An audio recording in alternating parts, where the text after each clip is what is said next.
Buksan natin Biblia dyan sa Acts chapter 1, verse 8.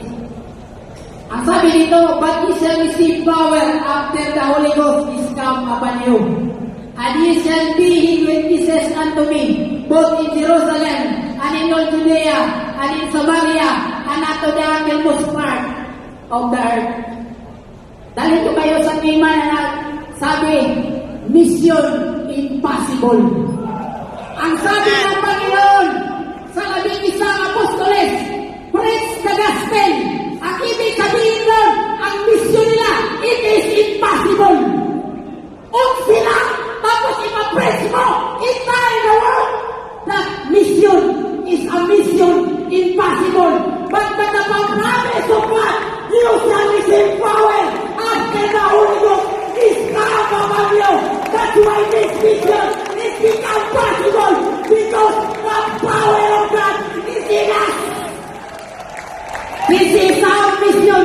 This is not the mission of other churches. This mission exclusively, privately, only to the apostolic churches. Why? Because the Spirit of God is within us. Yes. Microphone, pag walang power, anong mangyari? Hindi darating doon. Amen! Pero pag may power, Amen! sa pinagsulungan sa buong mundo, kaya yung kapagyarihan natin, gagamitin natin ito. Pag hindi mo yan gagamitin, Amen! sayang yan, kapatid. Ano silbi ng kapagyarihan ng isang politiko pag uupo na siya sa kanyang trono? Pag hindi niya gamitin, walang silbi yan.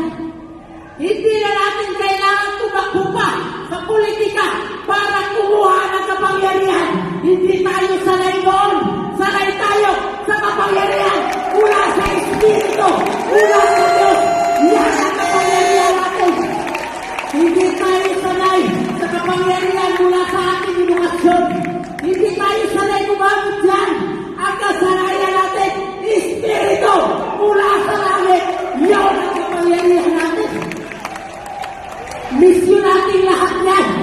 Huwag kayong basta lang umupo. Baguhin natin sa inyo. Meron ka ng misyon dito sa isip at sa puso mo. Preach the gospel to all the world. Use your power on earth. God will take it from you. Means with that power, take it from you. That means you lost your salvation. The Spirit of God. Ito yung patinga natin para maligtas tayo. Ito yung sinyo sa atin. Pag hindi natin yan gagamitin, anong magyayari sa utos? Napakalaking gawain na misyon na to. Mission impossible pag walang kapangyarihan. Pag may kapangyarihan, everything is possible.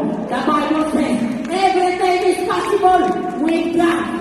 Kaya kung tayo lang, hindi natin kaya, pero mula sa kapangyarihan ng Diyos, ang pag-aaral ng mabuting balita sa buong mundo, it's possible because the power from God.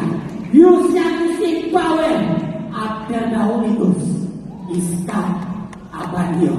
Let's make it vision is to become possible into our every places. God bless us all. Hallelujah!